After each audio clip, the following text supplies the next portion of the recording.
count and matter. The world's big tech is betting $67 billion and counting on India. You must have heard of the phrase, put your money where your mouth is. It means simply show by actions and not just words that you support or believe in something. For long, the world's top CEOs have expressed confidence in India's growth prospects and story, but never quite bet on India by putting down money. But that's changing and fast. Unlike any time in its history, India is now being scoped out by Amazon, Microsoft, and Google, who have in the past few weeks made India their biggest, I'm underlining this word, biggest digital investment destination outside the United States. What are we talking about, viewers? $35 billion investment from Amazon, 17.5 billion investment from Google, 15 billion for an AI hub by Google and of course Microsoft. And while betting their futures on India, this is what some of the titans had to say. Satya Nadella has come out and said, had an inspiring conversation on India's AI opportunity. Microsoft is committing 17.5 billion for India's AI first future. And that's when he met the Prime Minister. Lip-Bu Tan, Intel CEO, said, had a discussion on tremendous potential for India, committed to support India's semiconductor mission. Ravi Kumar, Cognizant CEO, discussion on accelerating AI adoption and advancing education. We plan to expand into emerging cities for equitable growth. The list is long, viewers. What explains this shift? Here are some reasons. Perhaps this record and unprecedented investment push is because, and let's put out those graphics, let's fire them on this. Viewers, those are the reasons. The reasons are there. What's driving this gold rush? Perhaps this record and unprecedented investment push is because India is adding more new internet users than any other country. A vast young English-speaking workforce continues to anchor global engineering teams. A rapidly rising digital middle class is shopping, streaming, and paying online. Indian companies, from tiny retailers to the largest banks, are moving their operations to the cloud at record speed. For big tech, this expanding digital consumer and enterprise market is too large to ignore. But some experts believe that the real story lies beyond consumer growth. The global race for AI has unleashed an unprecedented need for computing power. India, it is being said, offers the right mix of scale, land availability, electricity cost, and policy stability to build hyper-scale data centers. Experts believe that even what once looked like a regulatory hurdle, such as data localization clauses, now works in India's favor. If tech giants must store and process Indian data inside the country, they prefer to build that infrastructure themselves. And once built, viewers, these data centers become profitable regional hubs serving South Asia, the Middle East, and Africa. But above and beyond, does it also have something to do with governance? It's hard to sometimes see the obvious, especially when the air quality is poor, the rivers are unclean, and when lakhs of air passengers were abandoned to their fate. But for companies making multi-billion-dollar, multi-decade commitments, India's democracy and relative policy predictably carry enormous weight. In the global environment of crackdown, censorship, and regulatory uncertainty, India represents stability and an open democracy. And these are also strategic assets. Perhaps the most underestimated factor, though, is India's diversity. With hundreds of languages, countless accents, diverse transaction patterns, and a wide spectrum of socio-economic realities, India presents challenges that push AI systems to their limits. If an AI model can understand India, it can operate anywhere in the world. In effect, India provides a natural proving ground, unmatched in the world. It's like a laboratory. What does all this add up to? Let's ask the experts. And let's open this up. Is the big tech global rush only about investment, or does it signal a deeper shift? And I want to bring in cyber law expert and someone who knows this part of the economy. Mr. Duggal, this first question. Yeah. Why are we seeing this deeper shift, sir? We are seeing this deeper shift because India is now the hub of all valuable data. the biggest democracy in the world, the most populous nation in the world, now is available to big tech companies as a guinea pig on their particular AI laboratories. They want more and more Indian data to be collected so that this data can be used for purposes of training their large language models, their algorithms.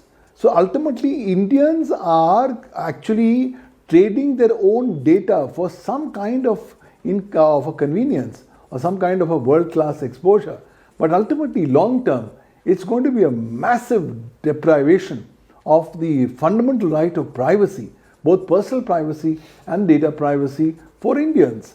Today, these big tech companies are keen that more and more Indians start walking in the direction of cognitive colonialism. They don't mind more and more Indians being cognitive slaves to their AI algorithms and large language models. And that effectively is going to impact prejudicially the enjoyment of neuro rights, cognitive thinking rights of Indians as a whole. So I think the government has a much bigger responsibility to ensure that this kind of attack on Indian critical cognitive thinking capabilities needs to be potentially stopped. So a 399 rupees package gives you an access to world-class service. Well, you don't even get a pizza for 399. And here you are going to give your entire personal data, your entire professional data to AI. Please remember, India is undergoing a new revolution. I call it the Great Indian Data Vomiting Revolution, where Indians are in any case vomiting data about their personal, professional, social lives on the internet. And I think that data is up for grabs for these big tech companies. And that's why everybody is saying the enclosure of all eyes has to be India. They realize India does not have a law on artificial intelligence. They realize India doesn't have a law on cybersecurity. You just have a cyber law, which is a 25-year-old legislation.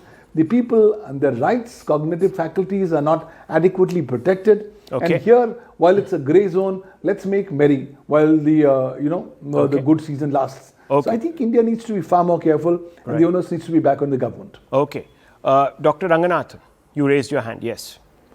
No, I just want to make a couple of points. One, and of course, the cyber law expert, Mr. Pawan, who is, an expert in his field, has painted a scenario that to me, to a layman, might seem dystopian. But yeah, there is some reality to it. Having said that, yes, the fact that everyone is at risk of losing their privacy has been there for maybe a decade or more, and the governments need to do more. But I thought, this burst or floodgates that have been opened as far as investment is concerned by the big tech companies, yes, sure, there would be an issue that Mr. Duggal is right about.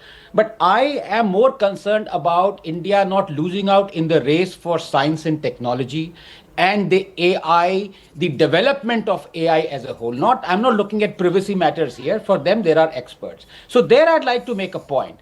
It is absolutely heartening to see all the big tech companies, all the scientific high-end R&D companies making a beeline to India, and the Prime Minister and the government absolutely needs to be congratulated there. To have the centers for Google, for Microsoft, for so many other AI companies, more and more in India, augurs very well for India being, at least in the near future, at the forefront of this technology, which is going to guide and monitor the world. But having said that, are we ready? Are we ready to take up this challenge? Well, the jury is still out, and I'll give you just 2 data points there. Just last month, there's a Forbes report saying that India churns out 1.5 million engineering graduates every year. That is the largest in the world. And 83% of them do not find employment the moment they graduate. In fact, in 2019, there was a report, again by India Today, that said 82% of all Indian engineering graduates are unemployable. It is a fact, Niti Aayog has come out, that 72% of our entire labor force is unskilled. So if we don't shape up, what is the point of having billions and billions of dollars of investment by Microsoft, by Google, by AI, by Nvidia, if we don't have our engineers all ready, beck and call, to be employed by them. So we have to shape up ourselves. Our R&D expenditure is 0.65% of our GDP, one of the lowest in the world of large economies and certainly lowest in the BRICS. So, about cyber security, Mr. Duggal has talked about. I can't, talk much on that matter. But as far as shaping up to take part in this revolution, we have to be ready. And I'm afraid right now we are found wanting. Okay. Mr. Bagga. I'm more positive, Rahul, about this whole development. It's a huge development. $67 billion coming into the country means a huge multiplier for the economy. Now, we can have an issue that privacy and cyber and all these things, but what is the alternative? Do we go back to a pre-computer thing? Hearing Mr. Duggal, I was taken back to the 90s when in Citibank we were introducing the first computers and the first email, and the unions, negotiated with us for weeks on end saying there'll be job losses. What's happened in banking actually? You have expanded banking. You have 750 million Indians sitting with bank accounts. So, you can look at progress in a very dystopian manner, what Professor Saab also mentioned, or you can look at it as inevitable. It's a very given thing that when there is a free product, you are the product. So we know all that all these American companies are not here for out of goodwill or egalitarian altruism. They're here to make profits. Yes, you do lose some privacy, but what is the option? You need to create jobs. You need to create a labor force which is linked into the global supply chain. You need to bring down costs of doing production. You have to enhance productivity. All of those need huge computational powers. It's no gimmick that all the AI platforms have made their services free in India because they are training their models on us and they can't get this rich data anywhere else. China doesn't allow them entry. We know all that. But despite that, it's not that the government is blind to it. There is, on balance, Rahul, it's a positive move. That is what we have to keep in mind. It's a very young population. It's an adaptive population. What we have done with the JAM and with UPI, the kind of connectivities we have made. Today, I was a judge on the India FinTech Awards, and 1,500 companies were pitching during the day. You should see the kind of stuff happening in India, and that's built on these platforms. Without all this computational power, without all this connectivity, all that will not happen.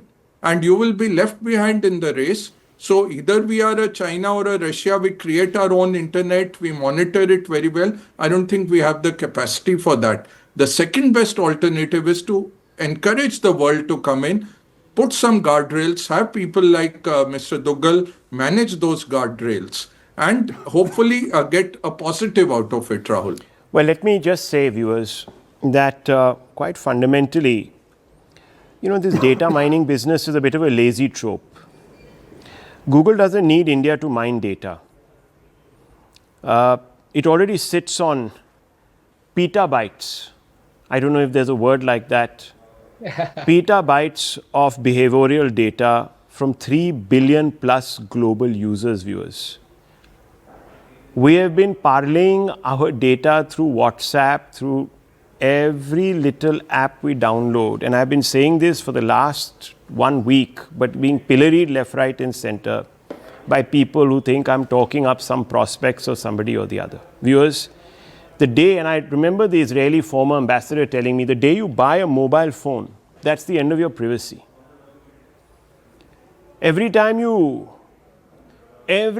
viewers, even on Spotify, if you type in what song you want at the end of the year, they tell you how your biological age is, what your musical age is, what your profile is, what your psychography is, and so on and so forth. How is that all that happening?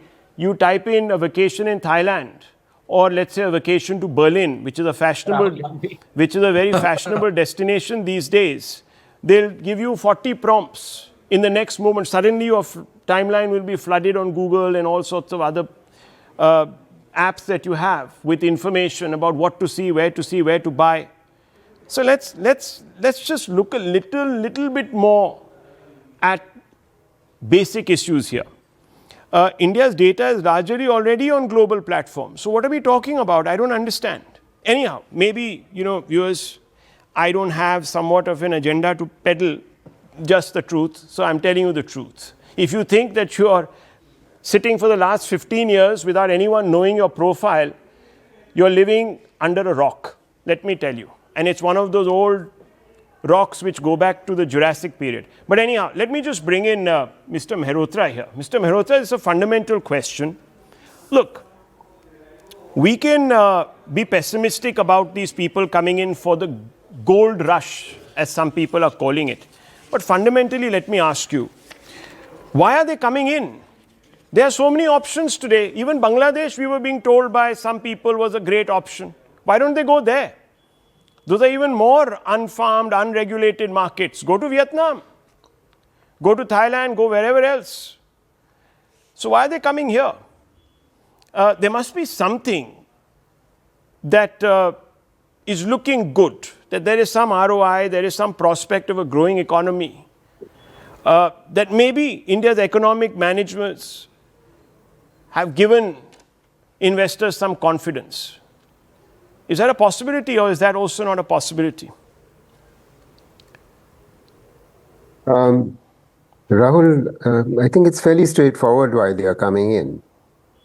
They see the fact that India has a very large number of internet users and that number is growing rapidly.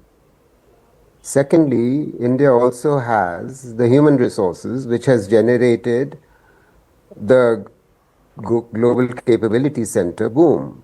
Okay. Right. We were already a software exporter of global proportions, and we have now something like 1,800 global capability centers. It's not just that we have 1,800 global capability centers. We also happen to have something like 20% of all the chip designers, semiconductor designers of globally are located in India. Now, clearly, global players are going to piggyback on these kinds of human resources. Why are we surprised by that? And if they can use, this is a preemptive investment. If they can use India as a base for not only reaching the Indian market, but also the South Asian market, because we have a large English-speaking population, and we do churn out engineers. Yes, the majority of them are unemployable, but yes, we do have very high-class.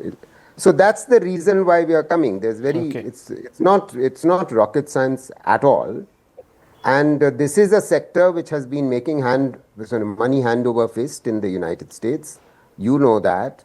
They have. So it's good to get a share of one reason instead of just being the back office. Okay. My friend, no one is denying that. Okay, so let's also very quickly, viewers. May I finish? Yeah, of course. You already started. No, please go ahead.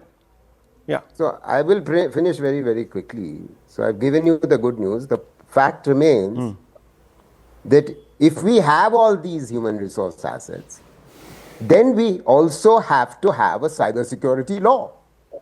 And we haven't had one for 10 years, for God's sake. People like us have been talking about a cybersecurity law for 10 years. Okay. Why is the government still sleeping? Okay.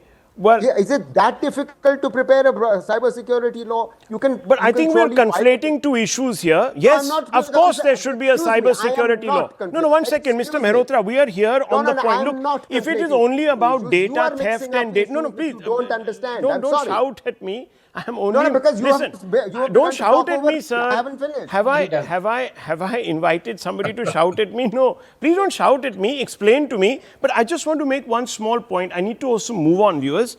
The fact is, if data mining were the motive, sole motive, as some people are suggesting here, why are you building capital expenditure? Why are you coming out and building and putting millions into data centers, AI compute clusters, cloud infrastructure, India-specific R&D. You don't invest at this scale just to collect data. You do it for long-term market and geopolitical positioning, which is a win-win for everybody, viewers, including Indian coders here. That's the point that Pawan is making. Okay. Also, viewers, let's not forget that we have data localization laws. It's not as if we have nothing. We have very stringent data localization laws, and India's data, as you know, viewers, is protected behind a number of other acts also. It's not just, and we can have that debate. But anyhow, viewers, we're looking really at big investment and a bit of a confidence boost here. We can go into data protection, cyber law and all of that. That wasn't the point of this debate, really. Anyhow, we've established... Not unconnected. Okay, not unconnected, fair enough. Okay, viewers,